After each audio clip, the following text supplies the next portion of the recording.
Hello, everyone. How are you doing? This is Daryl Guberman, CEO of Guberman PMC LLC, a quality consulting firm here in Connecticut. I'm not going to go into the litany of this Boeing deal, but for 22 years, they gave up supplier inspection to a piece of paper that's accredited by the American National Standards Institute and the American National Crediting Board.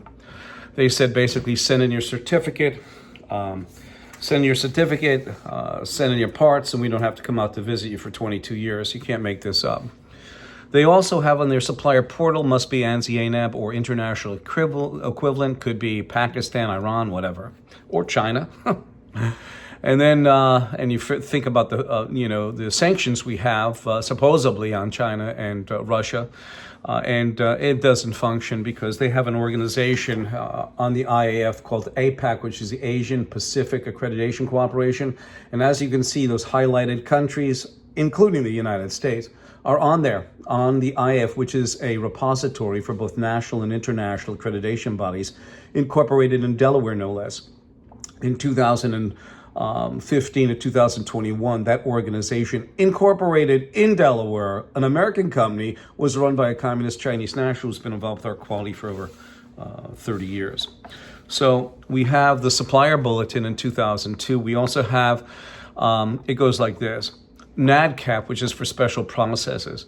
And I think it's a Professional Resource Institute is the organization is the only one that could issue a certificate. In April of 2002, Boeing collaborated with them, it appears, and basically said, well, you can go out and you can check for special processes, heat treat, prime, paint, shot peen, non-destructive testing, welding, etc. on the critical processes. And then in 2002, that was in April, in July, they came out with the supplier bulletin.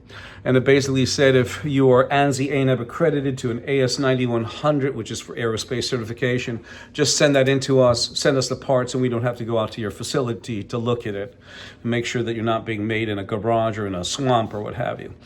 So they took a certificate as a viable form of quality and integrity of what's in that system, which you don't really know until you go visit them yourself. So they gave up that.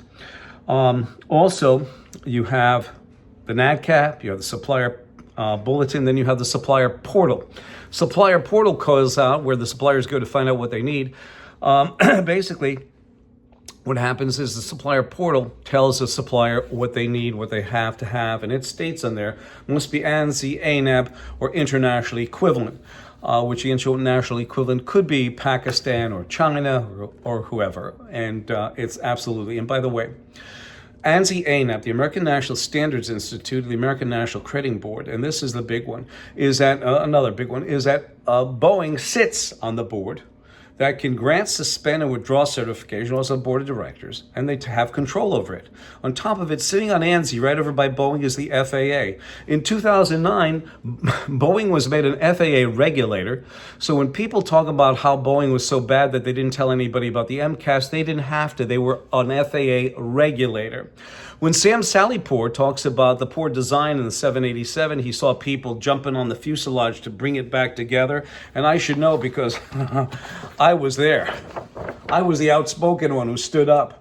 The Daryl Guberman, the interrupter, and I'm proud of that situation. I'm proud of that fact because those two pieces of paper that we have here, we have a lot more than that. But giving a speech to the subcommittee, a Homeland Security, a Senate Homeland Security and Governmental Affairs Committee investigation subcommittee is like giving it in Beijing, China, because that's the way it is. They've been involved. DHS sitting on ANSI's board between 2015 and 21. They not only got their data taken, but they also maybe they were going to take my data, bring it back to Beijing. I've got a lot of data too, but I didn't give most of it to these people.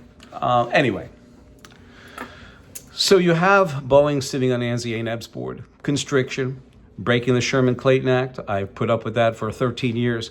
We have some of our customers that do get into Boeing as a second tier rather than a first tier because they're still stuck. The purchasing, in fact, I had a meeting with two ladies from Boeing, And they said, no, we can't accept your certification because it's not ANAB accredited, nor do we have to be, because I was asked to join. I was asked to join in 2016 from Randy Doty, who was a technical advisor and also the principal on the IF tax report at the time. He had the he handed over the IF to a communist Chinese national, his buddy Zhao Jinwu, in 2015 and 2021. We didn't join. We're a proud American. We didn't need to. If you go to ISO.org, if you go to ISO.org, you will find out that accredited or unaccredited, we're accredited. But we're not going to be accredited with ANSI ANAB because there's too many things that are going wrong with that organization. Everything they touch fails. Look at Boeing, for example. And they're an underwriter for the IAF, International Accreditation Forum, and also the International Laboratory Accreditation Cooperation in Australia.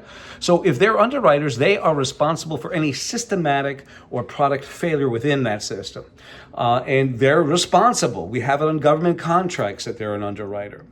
But this video is very important. Is corporate espionage a Boeing concern? Most recently, we were doing some research and we discovered that Airbus back in 2020 got fined $3.9 billion, with a B, $3.9 billion for bribing.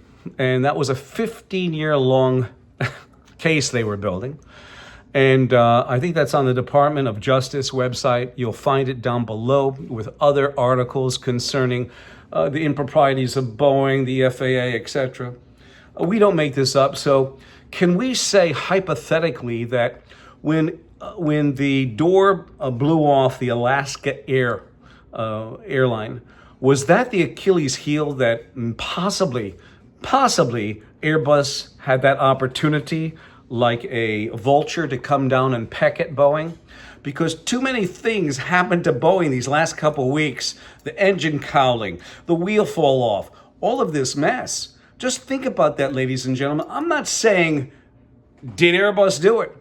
But history always has a tendency to repeat itself. 203-556-1493 or Daryl, TQRS @yahoo.com. I thank you.